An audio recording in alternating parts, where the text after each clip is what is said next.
The morning sun had just begun to rise over the wide Texas plains, painting the small frontier town of Dry Creek in shades of gold and dust. Wooden houses stood close together, their roofs low and uneven. The air smelled of smoke, horses, and coffee. It was another ordinary day for most of the townspeople, but for Clara Hensley it was a day that would change everything. Clara was 23, with calm gray eyes and soft brown hair always tied neatly behind her head. She had moved to Dry Creek with her younger brother Samuel after their parents died in a fever outbreak. They had come looking for a new start, hoping to earn a living by helping in trade and small farm work.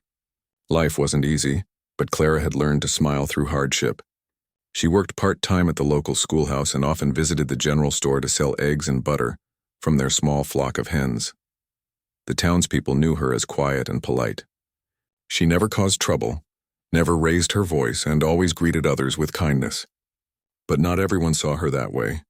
To some of the older settlers, Clara was still an outsider, a newcomer from another county, not truly one of them. People in small towns talked a lot, and sometimes their talk turned cruel. That morning, Clara had brought a small basket of eggs to the general store, hoping to trade them for flour and sugar. The store was busy as usual. The owner, Mr. Crawford, was a large man with a thick mustache and sharp eyes. He ran the place with his wife, who was kinder but rarely spoke when her husband was around. A few other customers were there, too. 2 ranch hands buying supplies and a woman picking up sewing needles. Clara placed her basket on the counter. "Morning, Mr. Crawford," she said softly. "I've got 10 eggs today. Fresh from the coop." He nodded without looking at her. "Let's see," he said, opening the basket. "They look fine. What do you want for them?" "Just a little flour and some sugar, if that's all right." He turned toward the shelves, scooping flour into a small bag. As he did, Clara noticed something shiny lying on the counter near a box of nails, a silver brooch in the shape of a bird. It looked beautiful, and she thought it might belong to Mrs. Crawford. She smiled faintly at it, then turned her eyes away, waiting patiently. When Mr. Crawford returned, he handed her the bag. She thanked him and paid with a few coins from her pocket. Everything seemed normal, until one of the ranch hands, a tall man with a dirty hat, suddenly spoke up. "Hey, where's that silver brooch that was just sitting here?" he asked loudly. Everyone turned their heads. Mr. Crawford frowned, glancing down at the counter. The brooch was gone. "I just saw it here a minute ago," the ranch hand said again. "Right before she came in." He pointed at Clara. Clara froze. "I don't know anything about it," she said quickly, her voice trembling. Mr. Crawford's eyes narrowed. "You were standing right here, Miss Hensley. Did you see anyone else take it?" "No, sir. I didn't touch it. I only waited for the flour, that's all." But the ranch hand's voice grew louder. "I saw her looking at it," he said. "She must have slipped it in her pocket." A murmur spread among the few customers inside. Clara's heart began to pound. She could feel the heat of their stares. "Please," she said, her voice breaking. "You're mistaken. I didn't steal anything." Mr. Crawford came around the counter. "Empty your pockets, Clara," he said in a low, hard tone. Her face went pale. She reached into her apron and pulled out a handkerchief, a small leather pouch with a few coins and a folded note from her brother. "That's all I have," she said. Her voice was steady now, though her hands trembled. "You can see for yourself." Mr. Crawford searched her basket and the flour bag. Nothing. Still, the damage was done. The 2 ranch hands exchanged looks, smirking slightly, as if they had already decided she was guilty. "Maybe she hid it outside," one of them muttered. Mr. Crawford looked uncertain but unwilling to let the matter go. "Clara, you'd better come with me to the sheriff's office," he said, "until we sort this out." Tears welled in her eyes, but she bit her lip and nodded. "All right," she whispered. "I have nothing to hide." Outside, the sunlight felt harsh and cruel. People turned to stare as Mr. Crawford walked beside her down the dusty main street toward the small sheriff's building. Some whispered. Others crossed their arms, shaking their heads. Rumors in small towns traveled faster than the wind. Sheriff Holden was an older man with a thick beard and tired eyes. When he heard the accusation, he sighed deeply. "Another theft," he said. "That makes 3 this month." "I didn't steal anything," Clara said quietly. Mr. Crawford told the story, adding more suspicion with every word. "She was the only one near the counter," he insisted. "The brooch didn't just disappear." Holden looked at Clara. You have any proof, miss? Anyone who can vouch for you? My brother was home, she said.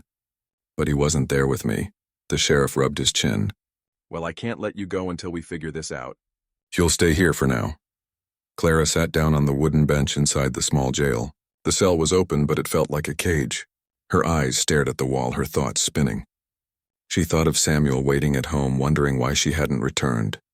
She thought of her parents, who had always taught her to stay strong, even when life was unfair. As evening came, the light through the window grew dim. Mr. Crawford came by again, his tone softer now. Clara, he said, if you just admit it, I'll see what I can do to help you. She looked up at him, her eyes filled with quiet strength. There's nothing to admit, she said. I didn't take it. And one day you'll see that. He sighed and left. She stayed there through the night, the sound of wind whistling through the cracks in the walls. Outside town, a figure watched the sheriff's office from the shadows, a tall man on horseback wrapped in a dark blanket. His name was Tahan, a Comanche scout who often traded hides and herbs at the outskirts of Dry Creek. Months ago, during a terrible storm, his horse had broken a leg near the river. Clara had found him struggling and helped him without fear or hesitation. She brought him water and tended to his horse, expecting nothing in return. He had never forgotten that. Now, hearing whispers in the town about the thieving woman, he felt anger rise inside him. He knew the settlers didn't trust his people, but he also knew what fairness meant. He had seen too many lies used as weapons. Tahan guided his horse closer to the sheriff's window and saw Clara sitting quietly inside. She looked small and tired, but not broken. He watched for a long time, until the moon rose high above the dusty rooftops. He didn't speak, didn't move, but in his heart he made a promise. He would find out the truth. And when he did, justice would be served, not by their laws, but by his own. That night the town slept under a calm sky, but the wind carried a sense of change. Somewhere in the darkness, two ranch hands drank and laughed near their campfire outside town. One of them pulled something shiny from his pocket, a silver brooch that glittered in the firelight. He laughed again, tossing it into his bag. Fool of a girl, he muttered. She'll take the blame and no one will ever know. But someone did know. And soon the plains of Texas would remember the day a Comanche man's justice spoke louder than the lies of any town. The next morning came quietly with the sky covered in thin gray clouds. The town of Dry Creek began to stir awake. Horses moved restlessly in their stables. Wagons rolled down the dirt road and the smell of bread baking drifted from the small bakery near the main street. But inside the sheriff's office, time felt frozen for Clara Hensley. She sat on the same wooden bench, her hands clasped together tightly. Her eyes were red from a night without sleep. Every sound outside, the footsteps, the laughter, the barking dogs, felt far away. Sheriff Holden brought her a cup of water and said gently, "You'll have your hearing tomorrow, Clara. Best you rest." She nodded, though her heart felt heavy. She had never been inside a jail before. The place was clean but cold, the air thick with loneliness. She thought of Samuel, her younger brother, who must be worried sick by now.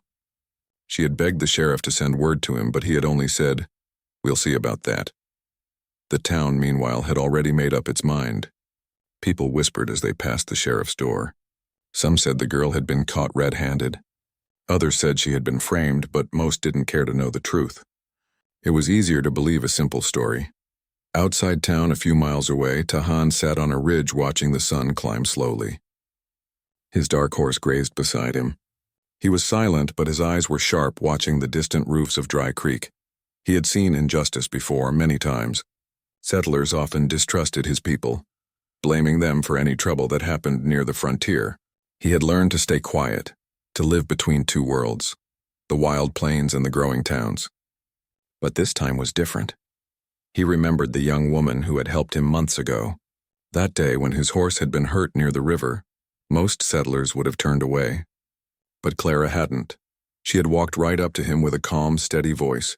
She had torn a strip of cloth from her own apron to wrap his horse's wound, and had stayed until the storm passed. She hadn't asked for anything. She just smiled and said, "He'll be fine now." That kindness had stayed in Tahan's memory like sunlight after rain.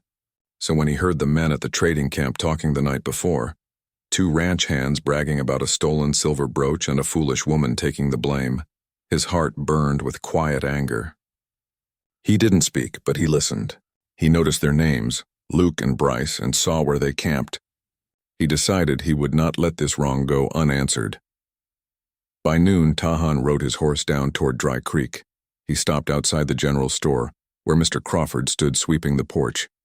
The moment the storekeeper saw him, his eyes narrowed. "You again," he said. "What do you want, Comanche?"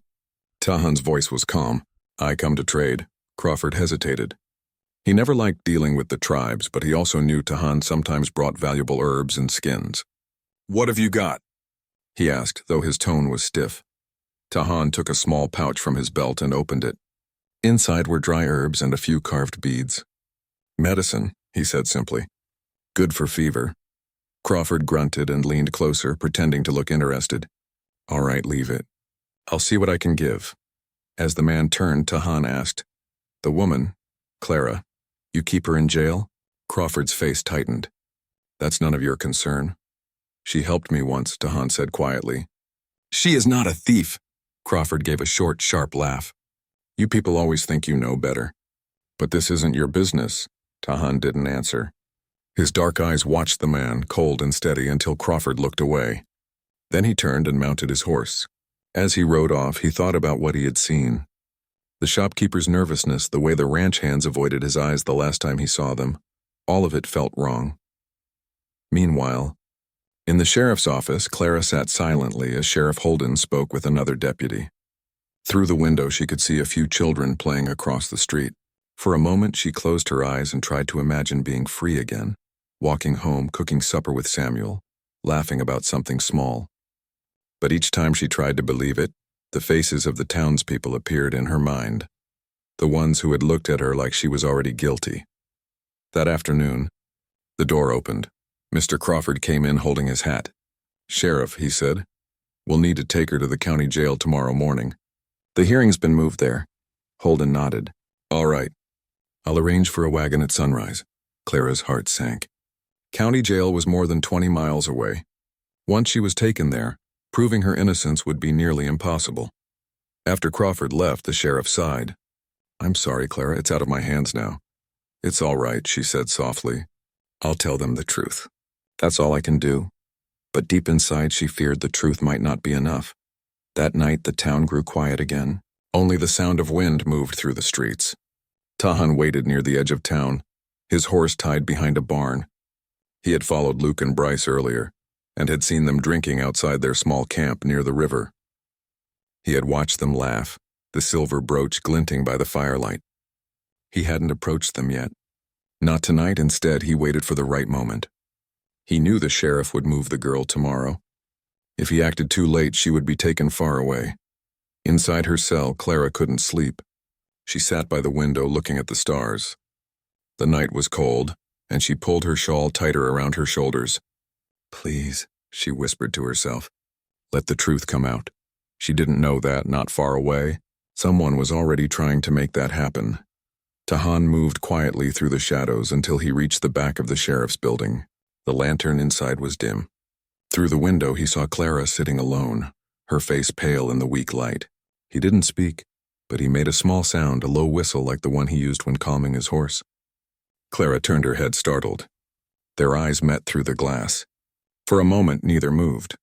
Then Tahan touched his hand to his chest, then pointed toward her, his way of saying, "I will help." Clara didn't fully understand, but something in his expression made her heart steady. She nodded slightly. Before sunrise, the sheriff prepared the wagon to take her away. The two ranch hands, Luke and Bryce, were among the men who offered to help with the journey. They volunteered eagerly, too eagerly. The sheriff, tired and trusting, agreed. "All right," he said, "but stay close. No trouble." Clara sat in the back of the wagon, her hands tied loosely in front of her. The road ahead was long and dusty. She looked back once at the small town she had hoped would be her home. The people who had once smiled at her now turned their faces away. But far behind the wagon, a rider followed silently, keeping to the trees and brush.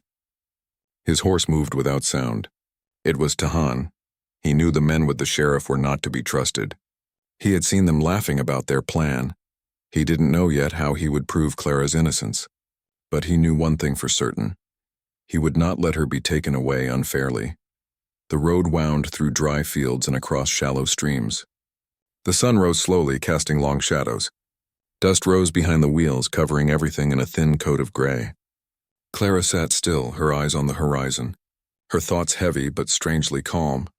She didn't know that just beyond the next bend, hidden by a line of tall grass, someone watched over her, someone who had seen the truth and had chosen to act when no one else would. And though the journey ahead would test them both, that morning marked the beginning of something neither of them could have imagined. A friendship born out of injustice, courage and quiet faith in what was right. The plains were silent, but in that silence destiny was moving closer step by step, hoof by hoof, carrying with it the promise that truth, no matter how small, always finds its way to light. The wagon rolled slowly over the rough dirt road, its wooden wheels creaking with every turn. The morning sun had risen high, lighting the vast Texas plains in pale gold. Dust swirled around the horses' hooves and the sound of their steady steps mixed with the low hum of insects in the grass. Clara sat quietly in the back, her wrists loosely tied, her eyes lowered but alert. She could feel every bump and shake of the wagon as it made its way toward the county jail. Sheriff Holden sat in the front seat, reins in hand, his weathered face thoughtful. He wasn't a cruel man, but he was tired. Tired of disputes, tired of half-truths, tired of being the one to carry bad news.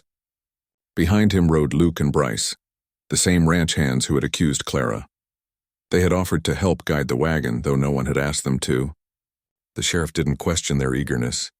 He simply wanted to reach the next town before nightfall. Clara's eyes shifted toward the horizon. The land stretched endlessly, fields of dry grass, scattered mesquite trees, and the faint shimmer of heat rising from the ground.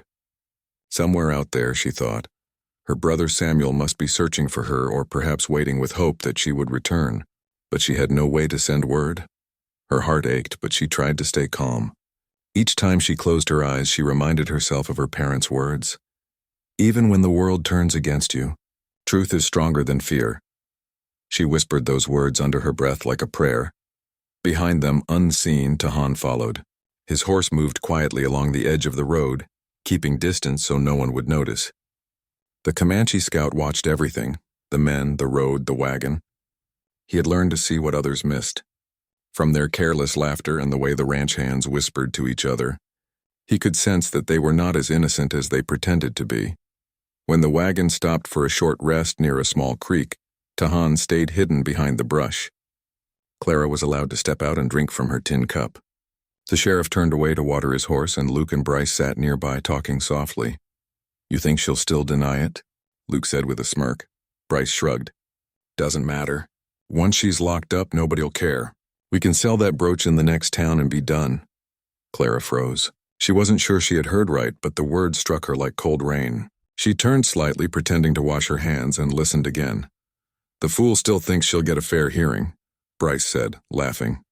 Tahan heard it too.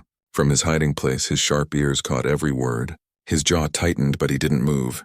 He watched as Luke pulled something shiny from his pocket, the silver brooch, and tossed it lightly before tucking it away again. The sheriff returned, unaware of what had just been said. "Time to move," he called. As the group climbed back into the wagon, Tahan made his decision. He couldn't wait any longer. He would need to find a way to help Clara before they reached the county jail. Hours passed as the wagon moved along the narrow trail. The sun burned hotter now and the horses slowed. Sheriff Holden finally stopped near a cluster of oak trees. "We'll camp here till morning," he said. No sense driving in the dark. They built a small fire for cooking, and the sheriff tied the horses nearby. Clara sat a little apart, her eyes fixed on the flames. The light flickered over her tired face, showing the quiet strength she carried even in her worst moment. Luke and Bryce pretended to be friendly, offering to fetch water from the nearby creek. But Clara felt uneasy. Something in their eyes didn't seem right. When the sheriff finally went to rest under the wagon, the two men walked toward the water with their canteens. But they didn't go far.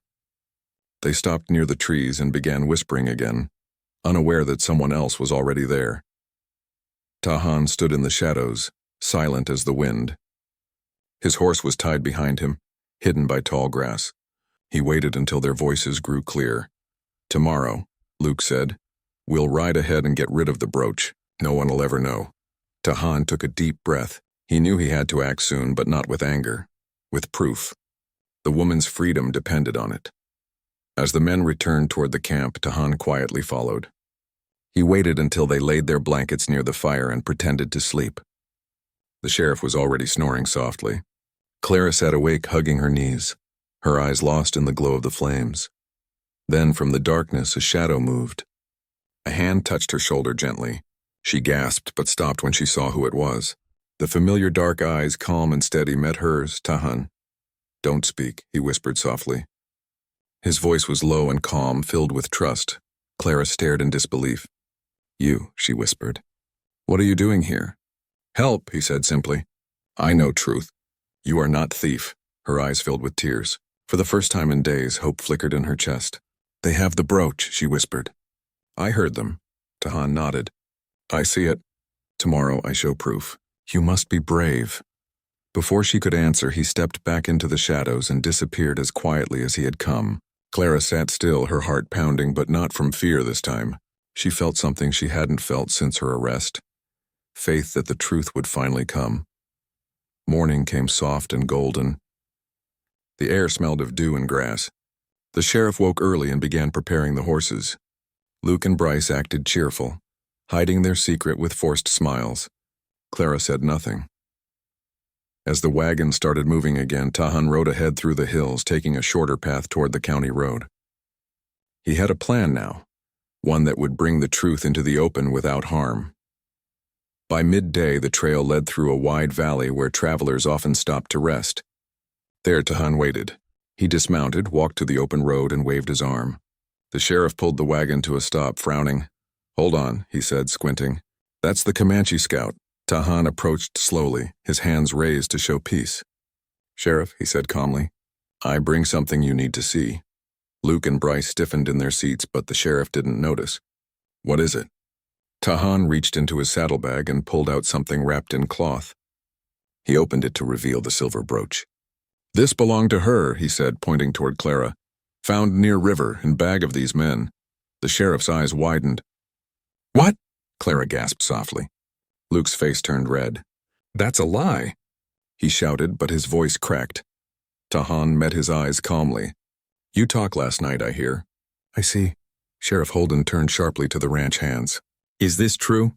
They stammered, but before they could speak, Tahan handed the sheriff a small leather pouch.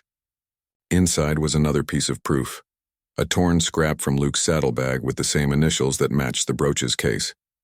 The sheriff looked from one man to the other, his expression hardening. "Seems we've been riding with the wrong prisoners." Luke dropped his head. Bryce muttered something under his breath, but it was too late. The truth had found its way out. Clara sat quietly, her eyes filled with disbelief. The weight she had carried for days suddenly lifted, replaced by a deep, trembling relief. The sheriff took the ropes from her wrists. "Miss Hensley," he said gently, "I'm sorry for this. I should have seen it sooner." She nodded, tears slipping down her cheeks. "Thank you," she whispered. Then she looked at Tahan. "And thank you most of all." He gave a small nod, his face calm but his eyes warm. "Truth always finds path," he said simply. The wagon turned back toward Dry Creek that afternoon. The land seemed brighter, the air lighter. Clara sat quietly, watching the endless fields roll by. For the first time in many days, she felt peace returning to her heart.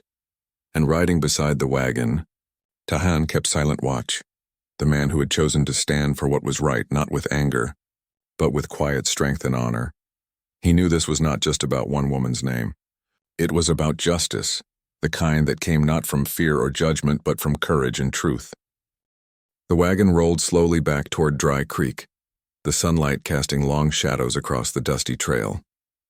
Clara sat quietly, her hands now free, the weight of fear lifting slightly with every mile. She looked out over the endless plains, the wind brushing gently against her face. For the first time in days, she allowed herself to breathe, to feel the relief that had eluded her since the accusation. Tahan rode alongside the wagon, his dark horse moving steadily, silent as the wind. He did not speak much. That was his way, to watch, to wait, to ensure the plan unfolded correctly. His calm presence brought Clara comfort, even though she was still unsure how much of the day had been real. The brooch lay in a small pouch in his saddle, a quiet proof that the truth had been discovered.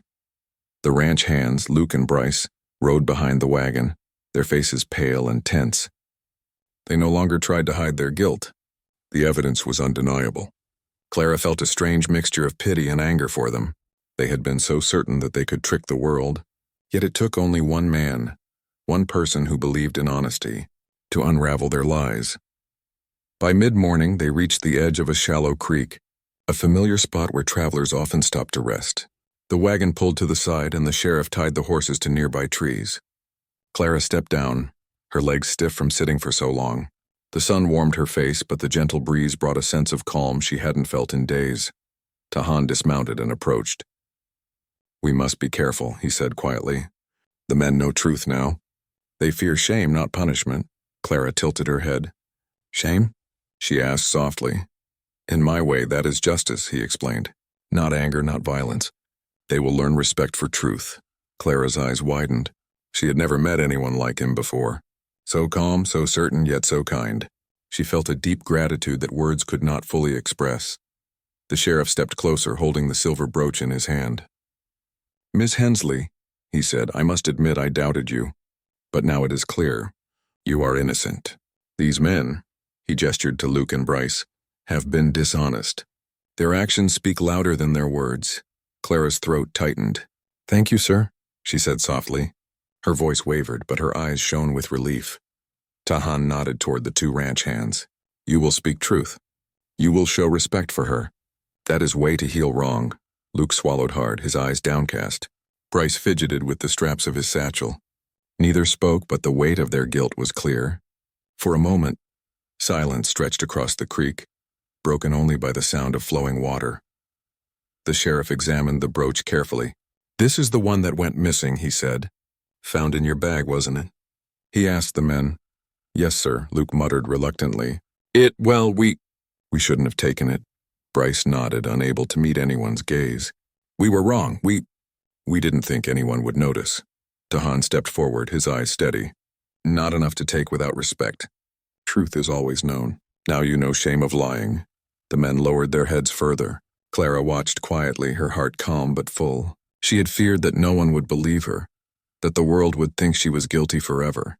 Yet here in the quiet of the creek, the truth had emerged, guided not by anger or force, but by careful observation, courage, and a quiet sense of right and wrong. After a few moments, Tahan turned to Clara. "Now, you can go home," he said simply. Clara felt tears rise to her eyes. "Thank you," she whispered again. "I don't know how to repay you." Tahan shook his head. "No need, truth is reward enough. Your heart is kind. That is why I helped." The sheriff, seeing the sincerity in the Comanche's eyes, nodded respectfully. "Miss Hensley, you may leave," he said gently. "I will make sure the report reflects the truth. These men will have to answer for their dishonesty, but you are cleared completely." Clara exhaled slowly, a deep breath she hadn't realized she had been holding. For the first time in many days, she felt free. She looked at Tahan, her friend and protector in this ordeal, and smiled softly. "I will never forget you," she said. Tahan simply nodded. "Walk safe," he replied. "Always keep truth in heart." The sheriff prepared to lead the wagon back toward Dry Creek. Clara climbed in, her spirits lifted, the sun warming her back. Luke and Bryce followed quietly, subdued and thoughtful. Tahan mounted his horse and rode beside them until the town's edge came into view. As Dry Creek appeared on the horizon, Clara noticed familiar sights: the wooden houses, the general store, the small schoolhouse where she had taught children. She could see Samuel running toward the road, waving his arms. Relief washed over her. She jumped from the wagon as it stopped, and Samuel ran into her arms, holding her tightly. "I thought they would never let you go," he said, tears in his eyes. "I'm here," Clara whispered, hugging him back. "I'm here and it's over."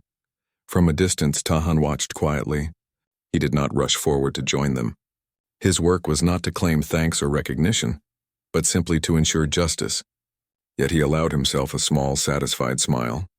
The girl he had helped was safe, and the truth had prevailed. The townspeople gathered slowly, curious at first, then astonished as they heard what had happened. The sheriff explained the situation carefully, making sure the story was clear. Clara had been falsely accused, The real thieves had been found, and justice had been restored. Whispers spread quickly. Some townspeople were ashamed for having doubted her. Others were amazed at the courage of the Comanche scout who had intervened. Even Mr. Crawford, who had accused her first, came forward quietly.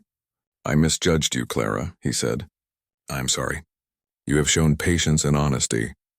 Clara accepted his apology, though she felt no anger toward him. She had learned that the heart must remain calm in the face of injustice. Forgiveness was as much for her peace as for anyone else's.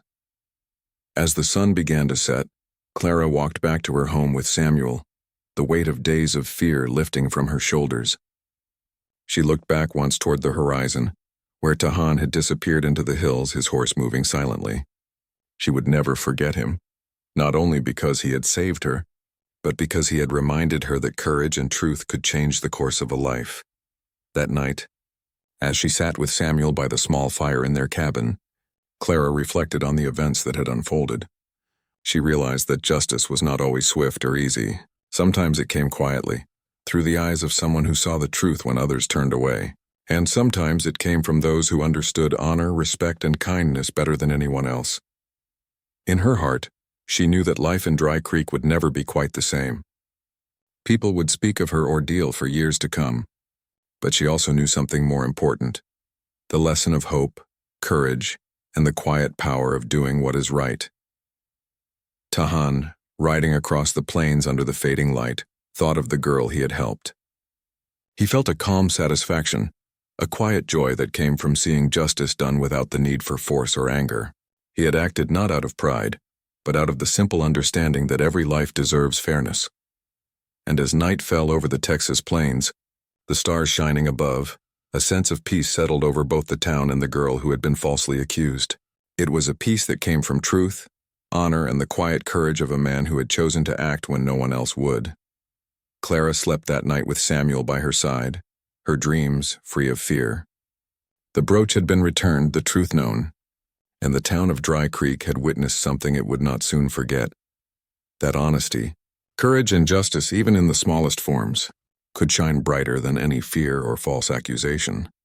The next morning, Clara rose with the sun, ready to rebuild her life. The past days would not be forgotten, but neither would they define her. She had faced doubt, suspicion, and fear, yet emerged stronger and more confident in the power of truth.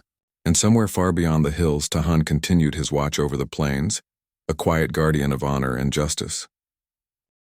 The days after Clara's return to Dry Creek passed quietly, yet they were filled with small, meaningful changes.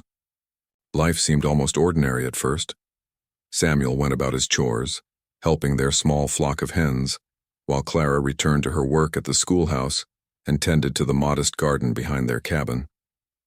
The routines of daily life offered a comforting rhythm, but she could not forget the events of the past week. The memory of being falsely accused, of the fear and doubt, lingered like a shadow, softened only by the memory of Tahan and his quiet courage. Clara often sat by the window of their small home, gazing at the rolling plains that stretched endlessly into the distance. The wind carried the familiar scents of grass and wild flowers, and she found herself thinking about Tahan. He had appeared at the right moment, acting without expectation of thanks or recognition. In her mind, she replayed the scene by the creek, when he revealed the brooch and quietly taught the men a lesson in honor without anger. That day, she realized, had taught her more than just the power of truth. It had shown her the strength of kindness, bravery, and integrity. The townspeople, too, had begun to change their view of her. Many approached her with quiet apologies or words of encouragement. Mr. Crawford, who had first doubted her, often smiled warmly as she passed his store. "I misjudged you, Clara," he said one morning, handing her a small bag of sugar. "You've proven your character to us all." Clara accepted it with a gentle nod. She did not feel pride in the attention. Instead, she felt relief and quiet gratitude. The lesson was not in proving them wrong, but in holding on to her own truth while remaining calm and honest. Word of Tahan's intervention spread quickly through Dry Creek. Many townspeople whispered about the Comanche scout who had appeared silently and restored justice without raising a hand in anger. Some were awed by his bravery, while others were still cautious, unsure of how to view someone they had long considered an outsider. Clara, however, knew the truth. She had seen his eyes, calm, steady, and full of understanding. He had not acted out of anger or desire for recognition, but out of a simple and profound understanding of what was right. One evening, as Clara and Samuel were finishing their chores, she walked to the edge of the cabin and gazed toward the distant hills where Tahan had disappeared. She imagined him riding silently, his horse moving with quiet grace across the plains. She wondered if he knew the difference he had made, not just for her but for the town and for the principle of fairness itself. Clara whispered softly, "Thank you, Tahan. You have given me more than safety. You have given me hope." Life slowly regained a sense of normalcy. Clara returned to her duties at the schoolhouse, teaching children with patience and care. She told her story carefully to the older students, not to frighten them, but to teach them about honesty, courage, and the importance of standing by what is right, even when others doubt you. Her lessons were more than reading and writing. They were lessons in character, shaped by her own experience. Samuel, too, carried the memory of the ordeal with him. He often spoke in hushed tones about how their lives could have changed forever if Tahan had not intervened. "He saved you, Clara," Samuel said one afternoon, watching the sun set over the plains. "I don't know what we could have done without him." Clara smiled softly.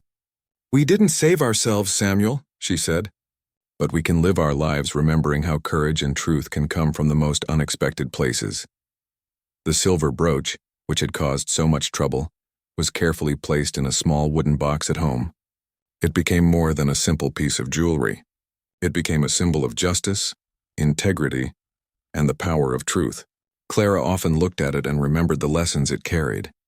That fear can be overcome, that patience can reveal the truth, and that kindness and courage are stronger than false accusations. Months passed, and the town of Dry Creek began to heal from the events that had stirred suspicion and fear. Luke and Bryce had been quietly reprimanded by the sheriff and required to apologize to Clara in front of a small gathering of townspeople.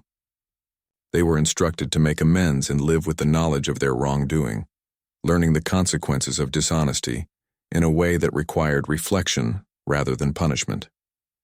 Clara accepted their apologies without bitterness. She understood that the lesson had already been delivered, by Tahan, by the truth, and by the calm patience she had carried through the ordeal. Clara never saw Tahan again in Dry Creek. He had returned to the plains, to the life of a scout and guardian who moved quietly between settlements, helping and protecting where he could. Yet his presence lingered in Clara's mind and heart. She often told Samuel, "Tahan is proof that courage doesn't always roar. Sometimes it whispers in the shadows and shows itself in quiet ways." As the seasons changed, Clara's life moved forward. She planted new crops, taught the children, and became a trusted member of the town. People sought her advice, knowing she had faced adversity with patience and strength. Her experience gave her a perspective that went beyond simple fairness. She understood people, their fears, and the quiet power of integrity. Every once in a while, Clara would walk to the distant hills, imagining Tahan riding across the plains, silent and watchful. She felt a deep sense of gratitude, not just for her freedom, but for the example he had set.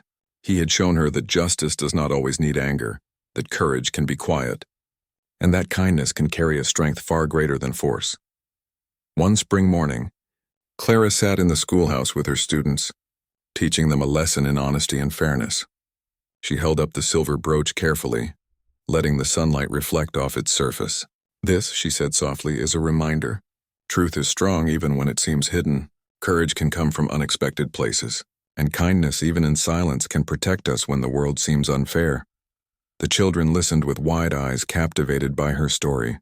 Clara smiled gently, feeling the warmth of hope in their faces.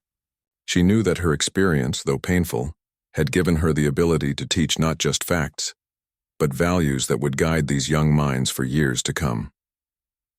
Life in Dry Creek continued peacefully. Clara and Samuel remained close, their bond strengthened by what they had endured. The town learned to see the value in patience and careful judgment, understanding that sometimes appearances could be deceiving. And in the quiet places beyond the town, the hills, the rivers, and the wide open plains, Tahan moved like a silent guardian, reminding the world that courage and honor could exist in every corner, even where people least expected it. Years later, Clara often told her own children the story of the silver brooch, the false accusation, and the Comanche scout who had saved her. She spoke not with fear or anger, but with reverence for the lessons learned. She emphasized the importance of honesty, the quiet strength of integrity, and the courage it took to protect what is right. Her children listened, wide-eyed, inspired by the story of a life shaped by justice, kindness, and respect. Through it all, Clara never forgot the day her life had been threatened by suspicion, nor the man who had quietly restored justice when no one else could. Tahan's actions had shown her that goodness does not always announce itself loudly. It walks silently, watches carefully, and acts decisively when needed, leaving a lasting impact that cannot be measured by recognition or applause. In her heart, Clara carried a sense of gratitude and peace. She knew the world could be unfair, that people could judge too quickly, and that fear could cloud reason. But she also knew that truth, courage, and kindness could shine through even the darkest moments, and she had seen it with her own eyes, not just in her own innocence, but in the quiet, unwavering justice of a man who understood what it meant to protect another human being, without expectation or reward. The town of Dry Creek grew and changed, as towns do. New families arrived, children were born, and the seasons cycled through sun, rain, and snow. But Clara's story, the lesson of the silver brooch and the Comanche scout, lived on in the hearts of those who knew it. It reminded people that fairness, patience, and quiet courage were virtues worth honoring. And far across the plains, Tahan rode on. His presence remained unseen by most, yet his actions had left a lasting mark. He had restored not only Clara's freedom, but also a sense of justice in the town. He had reminded everyone that sometimes the truest courage is quiet. The strongest justice is delivered with wisdom, and the kindest hearts are often those who act without seeking praise. Clara and her brother lived the rest of their days in the town, respected and trusted, their lives shaped by the lessons of that week. And every time she saw the hills where Tahan had disappeared, Clara remembered the man who had quietly saved her life and restored her name. She carried the story in her heart forever, sharing it with her children, the townspeople, and anyone who needed a reminder that truth, courage, and kindness always have a way of shining through even in the darkest times. And so, the plains of Texas held not just the story of a silver brooch, a false accusation, and a brave girl, but also the memory of a Comanche scout whose quiet justice changed lives, a reminder that honor, courage, and truth endure, even in the most unexpected forms.